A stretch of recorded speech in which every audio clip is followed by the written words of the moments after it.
Good morning. My name is Aaron Cassaw, and I am here to walk you through the MyTech Report setup of the customer, unit, and template, as well as how to use the system and our mobile app. So let's get started. As soon as you log in, you'll see that you land here on the calendar page. This is actually called the dashboard. At the very top, you'll see a calendar, and this calendar will reflect all of your work that you've done historically. So today is the 3rd. If you had done a report yesterday, you would see a mark here, and you'd be able to click on there, and then that would load all of your reports that were done for that day over here on the right under the daily summary. So scrolling past that, you're going to get to the section that says reports. So we're going to use Aaron's demo account here as the example. Now, when you receive this account, you're not going to have any units or templates or anything tied to this. So let's talk about how you're going to add stuff to your customer and to your template. So to start with, first you need to find the customer. Like I said, in this case, we're going to use Aaron's demo account here. So basically just find the customer in your list here. If you are missing a customer, you need to reach out to your company admin who will get that added for you. All right, so I've selected Aaron's demo account, and then in the next column here is my units. Now a unit is just a degree of separation within a customer. Now every customer has to have at least one unit. So to do that, go down to the bottom and click Add New Unit. At this point, you're going to give the unit a name. Now, the name of the unit needs to reflect what it is that you're treating, or the building or site location, just something to help identify where it is that you're going. So in this case, we'll just call this boiler room. I will assign myself to it, as well as Mark. And then my customer emails will go here in the unit specific emails. So I'll just type in my email address and hit add. And you can keep adding as many emails here as you want for your customers. Now, you must fill out this section if you want to email your customers. Whenever you submit the report, anyone that's part of this list here is selected and basically emailed to.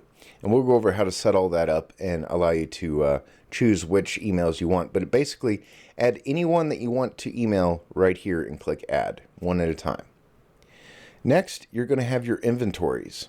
So down here, you'll basically just pick your inventory. So let's say Aldersyde F2054, click add. It's going to ask you if you want to change the name. So if you have more than one boiler or one cooling tower or whatever, and they use the same product out of different containers, you can rename them here. When you're done, click update, and that'll add it. Next, you can click create pump and select a pump from the list. If the pump doesn't exist here, you can click create a new pump, give the pump a name and a manufacturer, and hit save, and then select it from this pull down.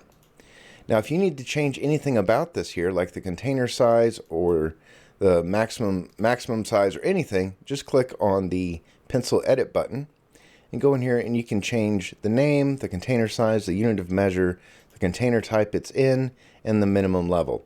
Please note that if you make the minimum level greater than 0 and you put a number in that's less than the number that you input here, it will not allow you to save it. So just be careful about that. Next, let's move on to water meters. So your water meters will be right here. You have a blowdown, a makeup, and a totalizer. If you need to add a custom water meter, click the Create a New Water Meter button right here, input the name, the measurement type, paddle wheel, ultrasonic or pulse, and then unit of measure, gallons, liters, whatever it may be. All right. Okay. Now equipment here, if you have a random piece of equipment that you need to check on or your customers ask you to check on, you can click add to equipment list, give it a name, say like a VFD drive, and then a range of 0 to 10. All right. You can type anything into either of these cells. They are alphanumeric. Whenever you get to your report, you will not be able to track or trend this. It's just a single point data input. Last but not least, at the bottom here, you'll see it says add or remove controllers. If you have any controllers that are tied to Web Advantage, then you can tie them here. You'll have to do that from the tools page, from the master controller list underneath asset management.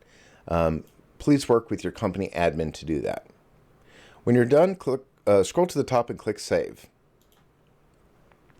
All right. So now you can see we have the customer, Aaron's demo account, the unit, boiler room, And then now we need to create a report template. So everything reads left to right. So we're going to go from the customer to the unit to the report template. So we're going to go down to the bottom and click Add New Report Template. And we're going to select what type of template we want to use, either service, coupon, notes, or log. We're going to choose service. And it's going to copy this name down here. If you just want it to say service report, you can delete out template and click Save. So see here, the name that we just input is right here. And we need to grant access to ourselves and to Mark. And then we can go down here and choose out of our panels which kind of system we want to add. So this is a boiler room. So let's say, for example, we have 2 boilers. So we're going to click Add to Grid and Add to Grid. Then we need to add a DA tank or a feed water. We're going to click Add to Grid. So in this example, we have boiler, boiler, and feed water. All right. So we're going to scroll down a little bit to right here. And we're going to go over all these controls along the top and then down over all these controls down through here. Now to start with, you have your columns. These all run vertically here. If I accidentally added one too many boilers, I can uncheck that and then click Update Panel, which will collapse this down. And if I wanted to add this back, just come back in, check this, and click Update, and it adds it right back. Now rows allows you to turn off tests completely. So let's say, for an example, we are not going to run orthophosphate on a boiler. We can click Update. That will remove that test entirely from this list. If I want to add it back, just find it, check it, and click Update Panel. There may be situations where you need to turn off quite a few tests. Just work your way down through it, unchecking everything that you need to. When you're done, click Update Panel, and that will completely update this section here. Now, if you want to have your feed water be first, just click and drag it over and drop it. You'll see that it drops to the very first position. The same goes for tests. If you would like your tests to be sorted differently, just click and drag wherever you'd like and drop. Okay, so back up here to the top here. So the Update Panel button, basically anytime you make a change to the rows or the columns, you'll click Update Panel. If you want to change these names at the header here, click Change Panel Name. It'll give you a pull down which lists everything that you see in the background, so boiler and feed water. So we'll just call this DA and Update. If I click Change Panel Name again, I can go to the boiler here. Let's say Boiler 1. And I can go up here and click Change Panel Name again and change the next one to Boiler 2. All right, so now all these names are good. Now, the next button here is your Synchronize Panels button. Now, there's really no good reason for you to be using this button. Essentially what this does is it will import any new tests that may be added to a panel or synchronize the ranges. So if I click Synchronize here, you'll see I get this range synchronization confirmation. Do you want to synchronize the test ranges with this action? Essentially what this does is it will synchronize the panel ranges that were applied at the panel level to your report template here. Now, by default, that's what comes over when you import a panel, but there may be changes that were made. Let's say you import something today, and then a week later, Mark or anyone in your office goes in and makes some changes, and then you need to import those changes. You would basically just check this box and click Save. All right. Now, that will also import any new tests that have been added to the system, to this panel, and they will immediately show up at the very bottom down here. All right, the next option here is your alerting options. Now this is directly tied to this grid and to these bell icons. So let's say for an example here, these 2 boilers are very sensitive to conductivity. They cannot be high and they cannot be low. They need to be just right. So if I click these bell icons, that's going to turn on the alerting function. And then I can go up here to alert options and I can choose who I want to send this to at my customer, who from within my organization I want to notify if it's out of range, so Mark, and or I can type in a specific email address and click Add, and it'll add it to this list. Anytime that the conductivity is high or low, it'll automatically email them a notification telling them that for this customer, this unit, and this report template, the conductivity was high or was low, and that changes need to be made. All right? Okay, I'm going to turn those off. The next option here is required. So required means that you are required to fill out at least 10% of this report. If you have 30 tests, then it will require you fill out 3 items. Now, in the panel test grid here, you'll notice that there's some other buttons and options that we can do. So let's say, for an example here on alkalinity M, that we don't run alkalinity M for the DA, but we do for boiler 1 and boiler 2. So I don't want to run this, so all I have to do is uncheck it right here, and then save my template, and then this will never propagate into your report. I can always come back and turn it back on, and it will propagate. You can change ranges here, as well as the unit of measure, by clicking on the gear icon, and then going in here and modifying the high control and the low control here in this window, and also updating the label. So the label basically just is your unit of measure. Now, you can also edit the notes here.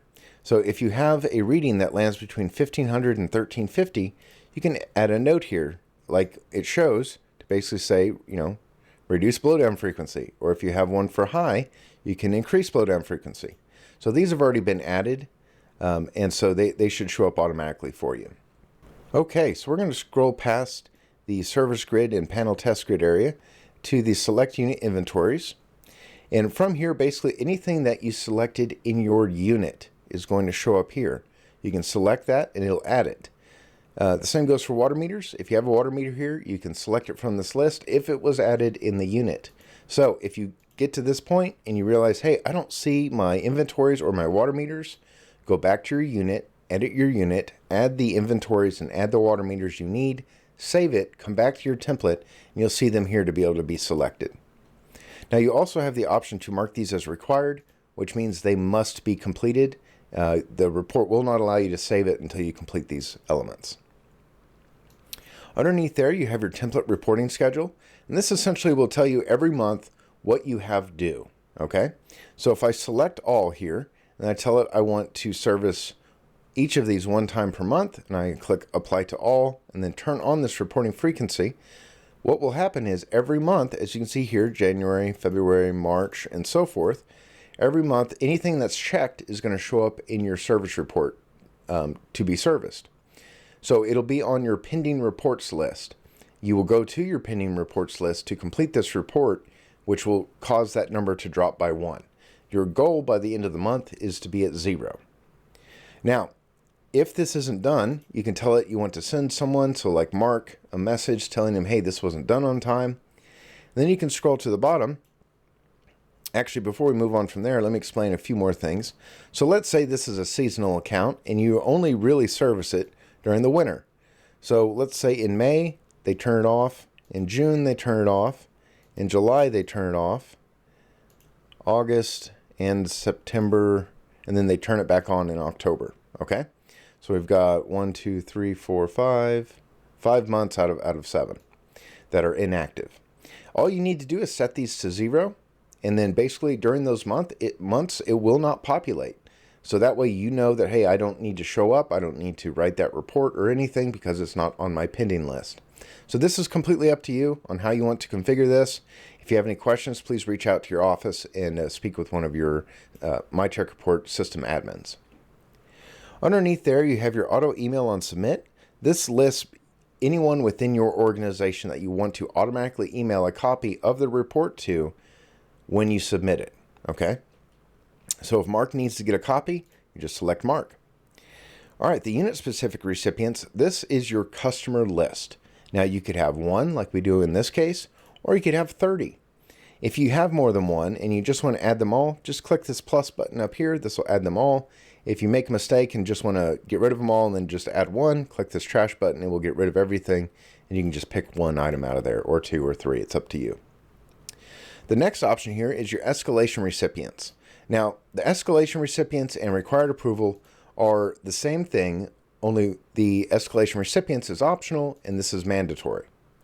So the escalation recipients here allows you to say, hey, I want to have the option to escalate this straight to Mark, which basically submits the report to Mark, asking for Mark to input some kind of data or some kind of information or to proofread your report, and then approve that, which will then send that to your customer without Mark's information anywhere on it.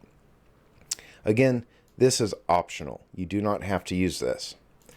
The required approval, This is if you absolutely, it has to go to somebody else before it can go to your customer. So in this case, we'll use Mark as an example. And essentially, I'm marking this as required approval. So whenever I submit this report, it's going to go straight to Mark instead of straight to my customer. Mark's going to get an email telling him, hey, John has submitted this report. You can click on the link below to go and approve it or reject it. And then if he rejects it, it'll come back with some information telling you as to why it was rejected in an email. Or if it's approved, it gets emailed out as if you had just finished writing it. Mark's information is nowhere on there. All right. Now, last but not least here, this is the report checklist. Now, the checklist here, you can select questions like, did you calibrate the probes? Or did you clean the connectivity probe? Or did you clean the ORP probe? And so on and so forth.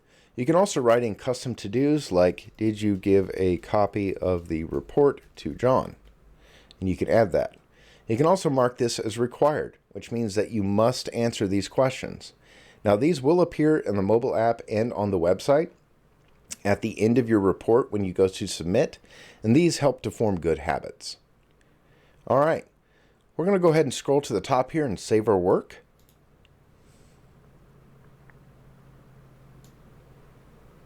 Now, as you can see, we have Aaron's demo account, boiler room, and then I have to click where it says service report right here to where it turns blue, and you see the name up here, and then now I can see a button that says create new report. So now I can go down and click on create new report, and there's a few buttons up here we need to go over. All right. First is cancel and discard. These have two different functions. When you start a report, it creates a permanent record within My Tech Reports. So if we were to just go back to our dashboard right now, you would see that on the 3rd, we have this report that we just started. So when you start a report, it starts a record, and you can come back to that at any given time. So if I click on this and tell it OK, it'll jump me right back into it, and I can pick up where I left off. Now, cancel here will basically just do what we just did. It'll take you back to the dashboard, and it will not save anything. Discard, if I click discard here and tell it yes, this discards the report entirely, and it will erase it from the calendar and from the customer profile. So I have to come back down and tell it create new report here. Now, if I make it halfway through my report and realize I need to leave or something's come up, just go to the top and click save. This will save your report, and you can walk away at this point in time. If you click submit, this will submit the report either for approval or will submit it to your customers. So you want to make sure that you're ready to submit your report before you do so. Now, your approve and reject buttons, these probably won't have anything to do with you. These are more for the admins. The connect button here, if you add controllers to the system, will allow you to be able to connect to that controller, and it will launch in a new window, and you can just communicate with your controller on Web Advantage in a matter of seconds. The next one here is your generate PDF. Now, this will generate a PDF irregardless of whatever the status is, which right now is draft. So if I generate a PDF, it's going to generate a draft report, which will basically run a PDF with whatever information and data I have in here. If I don't have any data, then it'll basically just be a blank report. Now, you only want to generate a PDF if you want to look at what it's going to look like before you submit it. So just be wary of that. And if you email this draft to a customer and they see draft, it's probably going to register something with them that, hey, this is not the final report. So make sure that the report status is submitted. Okay, so let's talk a little bit about the report. So here in the report name, you're going to have the name, the unit name, and the template name, followed by the date and timestamp. Now, you can come over here and click this date and timestamp here, and you can modify this to be any date and time historically. You can change the time over here. Just understand that whatever you change it to, that's what your customer is going to see. But what shows up in the My Tech Report system is the date that you created this. So if you're supposed to do this report in December and it's January now, and you backdate it for December, just understand that everyone's going to know that you did this in January other than your customer. All right. Now, your time in and your time out here essentially are going to be set automatically for you. So we'll just say it's 10:21, 10:22 in the morning. And then I can go to my mileage. If I keep track of mileage, I can put that in here. If I have a work order number, let's say I get called out and I need to put a work order number on here, you can put that here. After that, you're going to see the company details. This is essentially who you're servicing and how to get in touch with them. And then the recorded by is who did the servicing and how to get in touch with them. Now underneath there, you're going to notice that we have the service, the inventory and pump, and then normally we would have water meters and another tab right here, but we did not add any for our example. Underneath there, you're going to see that we have the panel test grid, and then we have the ranges from report template or ranges from previous report. Okay, so if you change your ranges, you can, at any given time, tell it you want to load the ranges from the previous report, or just tell it to load it from the report template. The report template ranges are fixed and won't be modified, but you can modify the ranges on the fly while you're writing this report, and then tell it, hey, next time always pull the ranges from the previous report. That way your range will be persistent moving forward. All you need to do is click in a cell, and if you have done any reports historically, you'll see your last 3 readings. We don't have anything here to see, so I'm just going to put in 350. And now we'll go to boiler 1, we'll put in 2500, boiler 2, 2800. And if it's out of range, say highly out of range, we'll say 7000. You're going to get a range acknowledgement here that says you need to increase blowdown frequency, reduce blowdown controller set point, and call the product manager. And note that operating at a high connectivity will increase the likelihood of scale formation. Then you can choose either I've read the above corrective action, none of the above corrective actions will resolve my problem, or I've notified my supervisor or manager. And then acknowledge that. And then basically just go down through here and complete everything else that you need to complete. So there's maybe some tests like alkalinity OH, which may not have an expression. All you need to do is click on the gear icon, go to your calculations, and then your source is going to be alkalinity P, and then your target is going to be the same BLR1 or boiler 1. We're going to target for test B is going to be alkalinity M, and the expression is bracket A times 2 bracket minus B. Okay, so that's how you do OH alkalinity. It's very simple. You can do this on the fly while you're writing the report from the website. Now, if you don't do this and you get on to the mobile app, you can upload your report as a draft, come back on the website, update your calculations, and then you should be able to come back and resubmit that, and that will run your calculations for you. So again, it's bracket A times 2 bracket minus B. Save. All right. Now we also have multiple choice. So we have boiler inhibitor pump primed and operational, yes or no, or see comment section. You can always click on this gear icon and input some comments here. We also have cell notes where you can click here and it'll automatically write in everything for you. You can upload files. So if you have a particular file you want to upload, you can. When you're done, click save. And then let's scroll on past this section. We're going to get down to the service report notes. So in this section here, you can essentially just go in and click a note and then do a bullet point if you want to and start typing. If you're on the mobile application, you essentially just click in the cell and click your microphone button, start talking, and it'll automatically transpose all of your all of your speech to text. The next element here is your report images. Now, while you can still add images in any element up here, you can tell it you want to choose a file and you can upload an image. That does not require that you provide details for that image. Whereas down here, when I go to report images and click add more, it's going to ask for a title and a description. You need to say what it is that you're looking at. So we'll say this is a tower. We'll say this is a cooling tower. Once you've selected your image, click Upload Image. Next, you're going to have your signature. So by default, the first signature is just the image. You can delete that and click Draw Signature. You can use your mouse or your iPad or your mobile device or out of the app or from the website. or you can add an additional one, say an operator here, and then you can choose a file from your computer directly. All right, let's scroll up here and get to the next section, which is our inventory and pump. So here you can see we just have this single inventory. And if I go over to the right, you'll see there's an edit button, and I can click on this. It's going to load up this inventory.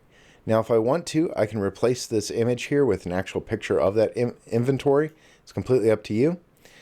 On your first visit, you'll always need to establish what is in the container, essentially. So you're going to input 0 the first time you go to a site, and then you're going to refill whatever that may be for the container. So we'll say 3.5 gallons. Now, if you have any notes you want to input, just input them here and save it.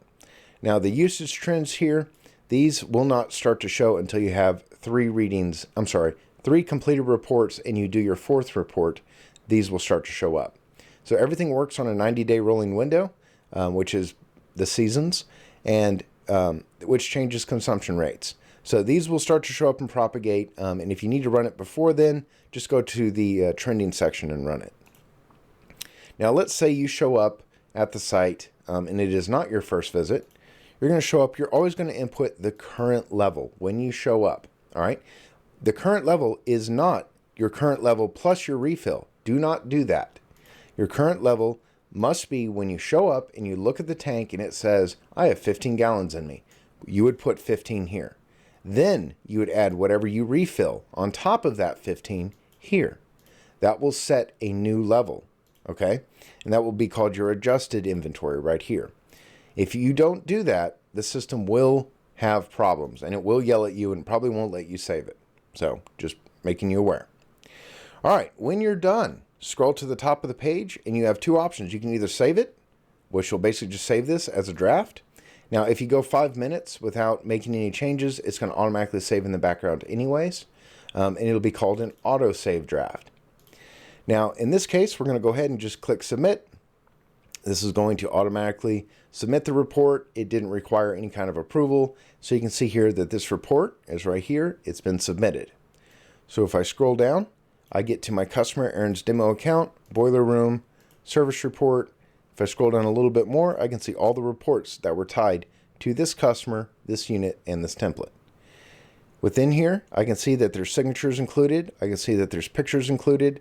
And if I come back to this here, it was not emailed. I don't think I had that enabled. So it's been submitted, so I can't make any more changes to it. If I wanted to, though, and I wanted to email it to someone else, I can go into this, and I can say I want to approve it or reject it. Actually, this was up for approval or rejection. So I'm going to go ahead and approve this. Now we'll go ahead and email. So let's see what happens. Here we go. So we can see here now we have an email icon. So if I click on this email, I can see who it was emailed to, at what time, and everything.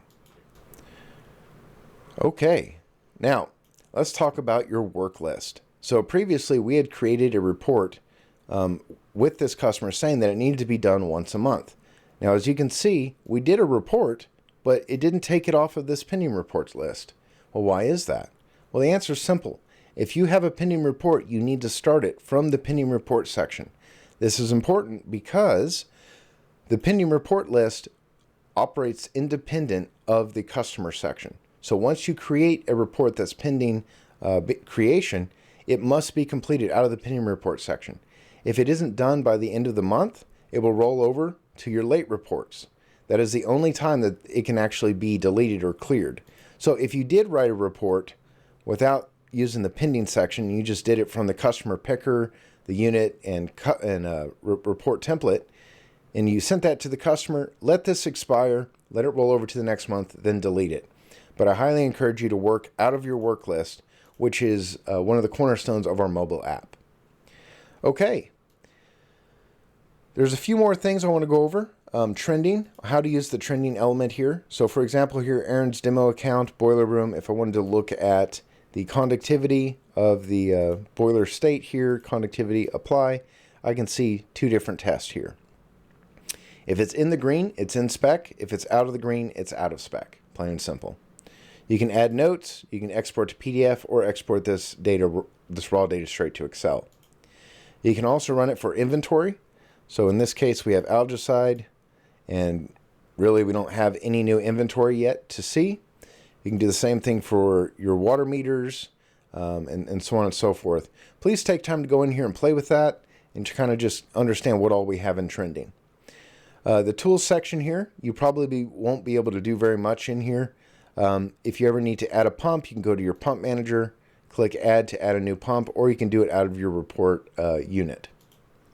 Okay, so that wraps up how to use My Tech Reports. There are a few little things I just want to touch on real quick. If you need to change your password, go up to the top right, click on where it says your name. Right now it says my name. Click on My Account. You can check this box that says, do you want to change the password? Enter the password the first time and the second time, and then save it. And then that's how you update your password. You can also change your first name, last name, mobile number. You cannot change your user ID. That is tied to your email. You can upload a photo of yourself, upload your signature, and input a privacy statement if you want, and then click Save. All right, so let's transfer over to the mobile app and take a look over there. Well, hey folks, so let's go over the MTR mobile app and how to get signed in, how to use it, and everything. So let's get started with signing in. The first thing here is you need to know your company key. So for State Industrial, it is just that, State Industrial. And it's all one word, all lowercase. Do not copy or paste that in there. Type it in. For the username, it'll be your email address. And then your password. Now, as soon as you log in for the first time, you're probably going to get a pop-up asking you to accept the terms and conditions and things like that. Please go ahead and do that. If your text is blown up too much and it is out of your screen view, you will need to go back and reduce your text size within your iOS or Android controls, accept the conditions, and then turn up your text size and come back. I'm sorry, there's really no way around that. Okay, so as soon as I'm logged in here, this is what the MTR app is going to look like. So you're going to see up here, we have your name, we have a settings button, and when I click on that, you're going to see that it says save images to camera roll. That's on by default. Please leave that on. You can log out. There's a copy of our terms of use and privacy policy. And then at the bottom, here you see is our version number. The version number is important because we do updates about once a week. If there's ever an issue and we are alerted of that and we push an update and then you call and say, hey, I'm having an issue, and we say, well, what version are you on? This is where you're going to go look. And if you're on an older version, we're going to tell you to go update and then try again. So please always make sure that you are up to date. Okay, next here is your main buttons up here at the top. So offline templates. This essentially, My Tech Reports, the mobile app, is offline first, which means that whenever you view any report template, it's going to download and save that template to the device. So that way, if you get in the middle of nowhere and you have no signal and you need to write a report, it's no problem. You can still open up your offline templates here, select a customer that you viewed at least one time before and tell it create new, and you can go ahead and start creating that report once it loads. Okay, next is your uploaded reports. Now your uploaded reports are just copies of all the reports that you've done in the last 90 days. If it's older than that, it will start to roll off, but essentially you can go back in at any time and click open, go in and look at anything in your service grid that you've completed from the mobile app. You can look at your inventory and pump details, your meters and equipment, any notes that you may have input, any checklists that you may have completed, and any signatures that you may have done. So we can tell it to view the signature, and there it is. All right. So that's how you view an old report that you've done off of the mobile app. Next is your pending and late. So this is where you're probably going to be doing the majority of your work, and I highly encourage you to set up all of your reports on the pending list, because you'll never miss one if you have it set up on the pending list. So you'll click here, and your first tab here is your pending. It has 1 and your late has 0. If I need to look at the late, I just click on late. Essentially now I can tell it I want to create this report. It's due by 1/31/24. It's a service report for Aaron's demo account service report boiler room. Okay, so if I click create new, it's going to go ahead and launch that report. I have my time in. I can modify this if I need to. I can change, my date and time in. My time in here, my time out, all this will automatically update. I can input mileage, a work order number. I can view company details, which we don't really have anything in here right now. And I can also come up here and modify this name. So if I need to modify the name for some reason, I can. I can also go to service grid here, and this is going to bring up my DA, my boiler 1, and my boiler 2. Okay, so I can go down through here and fill out anything I want. If I go to boiler 1 and say, hey, I need a range here that isn't 1500 to 5000, just click on that range icon, and you go in here and you can say, hey, I want to make this 1500 to 2300, and then make this 2600, and then we'll make this 3000. All right, and save. So now we have 1500 to 2300. So now I can input my reading. So we'll say 2256. Oops, I did not mean to do that. And then click on my next cell, and you'll see a green check mark with a green box around this box here. Everything's good. It's in spec. So if I put something that's low, like just 9, you see I get a red with a red box around it. Now, if I wanted to report on this as to why my reading is 9, just click on the test name. This will bring up the notes input. I can choose a quick phrase, or I can come down here and click on camera or choose a photo from my library. This will prompt you the first time to accept the terms that, hey, we're going to have access to this from the mobile app. It doesn't mean that we can see your photos or anything like that. It just means that you're allowing access to the app. Now, when you're done, just click Save and Close.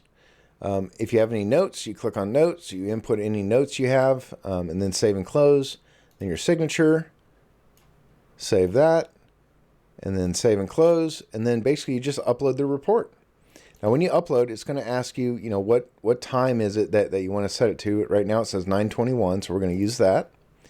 And it says that we have some calculations here that have not been set up properly. So I'm going to tell it OK. We're going to upload as a draft. So we're just going to go ahead and upload this here.